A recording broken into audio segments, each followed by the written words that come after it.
हाँ तो नमस्कार मेरे प्यारे साथियों, कैसे हैं आप लोग। मुझे उम्मीद है कि आप लोग अच्छे होंगे और आपकी पढ़ाई बिल्कुल ज़बरदस्त तरीके से जो है वो चल रही होगी। ये वीडियो उन बच्चों के लिए है जो इस वर्ष 2026 में मैट्रिक का परीक्षा देने वाले हैं और उनके लिए जो है यह वीडियो जो है चैलेंज वाली होने वाली है, क्योंकि इस वीडियो में हम आपसे जो है 48 गो सामाजिक विज्ञान के प्रश्न को पूछेंगे और उनमें से अगर आप 40 सही कर देते हैं तो आप जो है बहुत ही जो है अच्छे से जो है आपकी तैयारी जो है वो चल रही है, ये हम जो है मानेंगे। तो चलिए इस चैलेंज को जो है आप सभी स्वीकार कीजिए और इस वीडियो को जो है स्टार्ट करते हैं। और आपसे पहला प्रश्न है और इस प्रश्न का जवाब जो है आप सभी को कमेंट बॉक्स के अंदर देना है और लास्ट में आपको ये भी बताना है कि आपने टोटल जो है कितना स्कोर किया। चलिए पहला प्रश्न है आपका कि पंजाब में भूमि निम्नीकरण का मुख्य कारण है। हम ऑप्शन बिल्कुल भी नहीं बोलेंगे क्योंकि इससे जो है आपका समय जो है वो ज़्यादा लगेगा, इसलिए आप सभी जो है जल्दी जल्दी कमेंट जो है वो करते जाएंगे। तो पंजाब में भूमि निम्नीकरण का मुख्य कारण जो है वो अधिक सिंचाई है, तो ऑप्शन डी जो है इसका सही उत्तर हो जाएगा। इसके बाद आपका दूसरा प्रश्न है, मानव शरीर में जल की मात्रा होती है। ऑप्शन आपके सामने है, आप चाहे तो कमेंट बॉक्स में जवाब दे सकते हैं। तो इसका सही उत्तर जो हो जाएगा वो आपका ऑप्शन सी हो जाएगा, 65%। याद रखिएगा। नेक्स्ट प्रश्न है आपका कि निम्न जीवों में कौन केवल भारत में पाया जाता है। तो डॉल्फिन जो है यह केवल भारत में पाया जाता है, ऑप्शन बी जो है इसका सही उत्तर हो जाएगा। नेक्स्ट क्वेश्चन है आपका 4 नंबर का, है ना, सीमेंट उद्योग का प्रमुख कच्चा माल है ना। ऑप्शन आपके सामने है, आप चाहे तो कमेंट बॉक्स में इसका जवाब दे सकते हैं। तो सीमेंट उद्योग का जो प्रमुख कच्चा माल है वह चूना पत्थर है, ऑप्शन ए जो है इसका बिल्कुल सही उत्तर हो जाएगा, याद रखिएगा।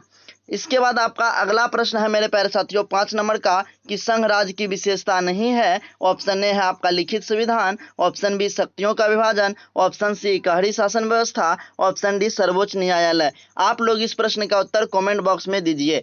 तो संघ राज्य की विशेषता जो है यह इकहरी शासन व्यवस्था नहीं है, ऑप्शन सी जो है इसका सही उत्तर हो जाएगा।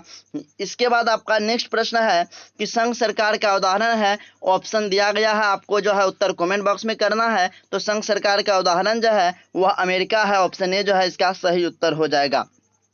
इसके बाद आपका अगला प्रश्न है मेरे प्यारे साथियों कि बिहार में संपूर्ण क्रांति का नेतृत्व निम्नलिखित में से किसने किया था।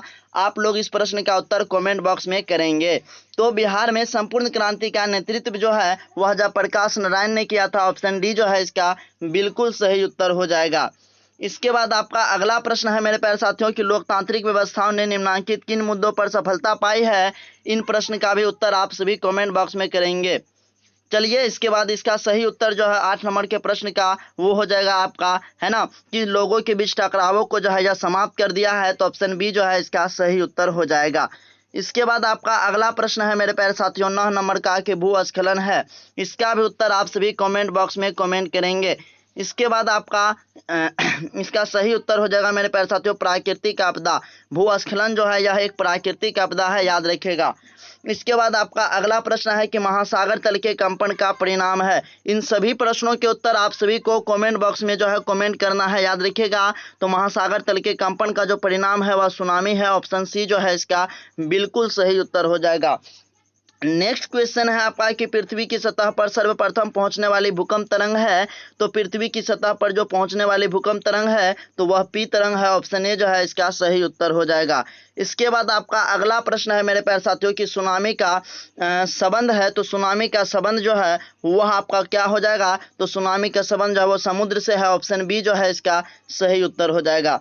इसके बाद आपका अगला प्रश्न है मेरे प्यारे साथियों सुदूर संवेदी उपग्रह यानी कि रिमोट सेंसिंग उपग्रह का प्रयोग किस लिए होता है। तो इसका जो उपयोग होता है वह संसाधनों की खोज के लिए होता है, तो ऑप्शन सी जो है इसका सही उत्तर हो जाएगा। इसके बाद आपका नेक्स्ट प्रश्न है मेरे प्यारे साथियों कि निम्न में कौन भूकंप का सर्वाधिक संवेदनशील नगर है। तो भूकंप का जो सर्वाधिक संवेदनशील नगर है वह आपका देहरादून है, ऑप्शन ए जो है इसका बिल्कुल सही उत्तर हो जाएगा।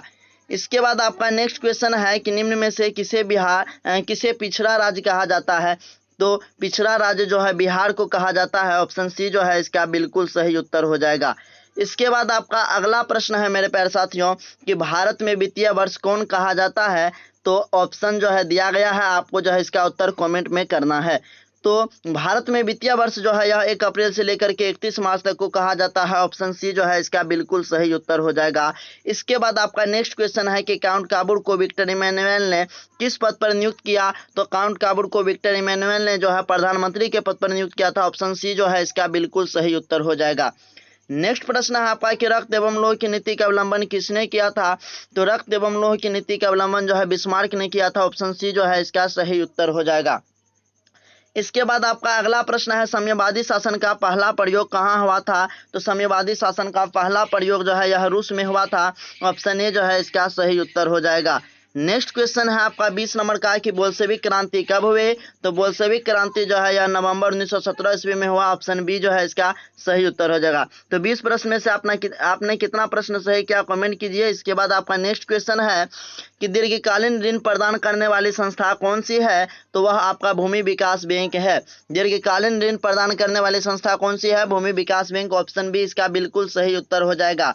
नेक्स्ट प्रश्न है आपका कि आर्थिक विकास का तीसरा क्षेत्र क्या है? तो आर्थिक विकास का तीसरा क्षेत्र जो है वो आपका सेवा क्षेत्र है। ऑप्शन डी जो है इसका सही उत्तर हो जाएगा, याद रखिएगा। इसके बाद आपका अगला प्रश्न है 23 नंबर का मेरे प्यारे साथियों कि नई आर्थिक नीति में किसे सम्मिलित किया गया है? तो उदारीकरण, निजीकरण, वैश्वीकरण, इन सभी को शामिल किया गया है। तो ऑप्शन डी जो है इसका बिल्कुल सही उत्तर हो जाएगा, याद रखिएगा। इसके बाद आपका अगला प्रश्न है कि उपभोक्ता द्वारा शिकायत करने के लिए आवेदन शुल्क कितना लगता है? तो उपभोक्ता द्वारा शिकायत करने के लिए जो आवेदन शुल्क लगता है वह 1 भी रुपया नहीं लगता है। कहने का मतलब वह 0 रुपया लगता है। तो ऑप्शन डी इसका सही उत्तर हो जाएगा, इनमें से कोई नहीं। इसके बाद आपका नेक्स्ट क्वेश्चन है हिंद चीन पहुंचने वाले प्रथम व्यापारी कौन थे? पुर्तगाली। ऑप्शन सी बिल्कुल सही उत्तर हो जाएगा।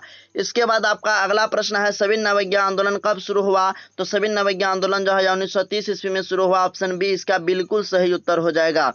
इसके बाद आपका अगला प्रश्न है मेरे प्यारे साथियों कि राउरकेला लोहा इस्पात उद्योग है। तो राउरकेला लोहा इस्पात उद्योग कहाँ पे है? यह स्थित है आपका ओडिशा में। ऑप्शन ए इसका बिल्कुल सही उत्तर हो जाएगा। अगला प्रश्न है आपका सामंती व्यवस्था से हटकर किस प्रकार की शहरी व्यवस्था की प्रवृत्ति जो है वह बढ़ी, है ना? आपको पता है इन सभी प्रश्नों का उत्तर जो है आपको कमेंट बॉक्स में करना है और आपको लास्ट में बताना है। ये आपकी चैलेंज वाली वीडियो है कि 48 में से आपने कितना प्रश्न जो है वो सही किया। तो सामंती व्यवस्था से हटकर के जो है प्रगतिशील प्रवृत्ति जो है यह शहरी व्यवस्था की प्रवृत्ति बढ़ी। ऑप्शन ए इसका बिल्कुल सही उत्तर हो जाएगा। नेक्स्ट क्वेश्चन है आपका कि उपभोक्ता अधिकार दिवस कब मनाया जाता है? तो 15 मार्च को मनाया जाता है। ऑप्शन बी इसका सही उत्तर हो जाएगा। अगला क्वेश्चन है आपका कि वैश्वीकरण के मुख्य अंग कितने हैं? 5। वैश्वीकरण के मुख्य अंग कितने होते हैं? 5। ऑप्शन सी इसका सही उत्तर हो जाएगा। अगला प्रश्न है आपका कि कौन सी सेवा गैर सरकारी है? तो कौन सी सेवा गैर सरकारी है? तो मोल सेवा जो है यह एक गैर सरकारी सेवा है। ऑप्शन सी इसका बिल्कुल सही उत्तर हो जाएगा, याद रखिएगा। इसके बाद आपका नेक्स्ट क्वेश्चन है कि भारत की वित्तीय राजधानी किस शहर को कहा गया है? तो भारत की जो वित्तीय राजधानी है यह मुंबई को कहा गया है। ऑप्शन ए इसका बिल्कुल सही उत्तर हो जाएगा। अगला प्रश्न है मेरे प्यारे साथियों काटी तापिया विद्युत परियोजना किस जिला में स्थापित है? तो यह मुजफ्फरपुर जिला में अवस्थित है। ऑप्शन सी जो है इसका बिल्कुल सही उत्तर हो जाएगा। इसके बाद आपका अगला प्रश्न है कि रेल वर्कशॉप कहाँ स्थित है? यह जो है जमालपुर में स्थित है। ऑप्शन ए जो है इसका सही उत्तर हो जाएगा। इसके बाद आपका अगला प्रश्न है कि सुनामी का प्रमुख कारण क्या है?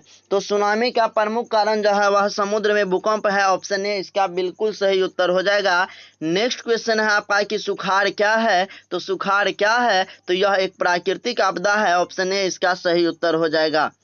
नेक्स्ट क्वेश्चन है आपका कि निम्न में से कौन सी एक बात लोकतांत्रिक व्यवस्थाओं के अनुरूप नहीं है? तो यहाँ पर बहुसंख्यकों का शासन जो है यह लोकतांत्रिक व्यवस्थाओं के अनुरूप नहीं है। ऑप्शन डी जो है इसका सही उत्तर हो जाएगा। चलिए आपका अगला प्रश्न है 38 नंबर का कि लोकतंत्र की सफलता निर्भर करती है? तो यह निर्भर करती है आपका नागरिकों की विवेकपूर्ण सहभागिता पर। ऑप्शन सी जो है इसका बिल्कुल सही उत्तर हो जाएगा।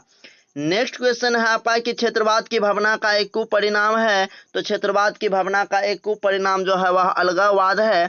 ऑप्शन डी इसका बिल्कुल सही उत्तर हो जाएगा।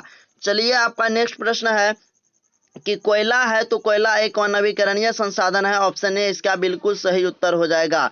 नेक्स्ट प्रश्न है आपका कि द्वितीय महायुद्ध के बाद यूरोप में कौन सी संस्था का उदय आर्थिक दुष्प्रभावों को समाप्त करने के लिए हुआ? तो यूरोपीय संघ का। ऑप्शन डी इसका बिल्कुल सही उत्तर हो जाएगा। इसके बाद आपका नेक्स्ट क्वेश्चन है कि किसने कहा मुद्रण ईश्वर की दी हुई महानतम देन है, सबसे बड़ा तोहफा? तो यह कहने वाले थे Martin Luther King. Option B इसका बिल्कुल सही उत्तर हो जाएगा। इसके बाद आपका अगला प्रश्न है मेरे प्यारे साथियों कि भारत में मतदान होने की न्यूनतम आयु क्या है? तो ये तो जो है वो सबको पता होगा, है ना, कितना आसान सवाल है, 18 वर्ष। ऑप्शन सी जो है इसका सही उत्तर हो जाएगा। इसके बाद आपका नेक्स्ट क्वेश्चन है भारत में किस प्रकार की शासन प्रणाली है? तो संघीय और संसदीय। ऑप्शन बी इसका सही उत्तर हो जाएगा। इसके बाद आपका नेक्स्ट प्रश्न है मेरे प्यारे साथियों भारत में कोयले का सर्व प्रमुख उत्पादक राज्य है, किसको नहीं पता? झारखंड। ऑप्शन बी इसका बिल्कुल सही उत्तर हो जाएगा। नेक्स्ट क्वेश्चन है आपका कि भारत का प्रथम लौह इस्पात उत्पाद उद्योग कौन सा है? तो वह आपका टाटा लौह इस्पात उद्योग यानी कि टिस्को। ऑप्शन बी इसका बिल्कुल सही उत्तर हो जाएगा। और इसकी स्थापना जो होती है वह 1907 ईस्वी में होती है। कौन कराता है? तो जमशेदजी टाटा।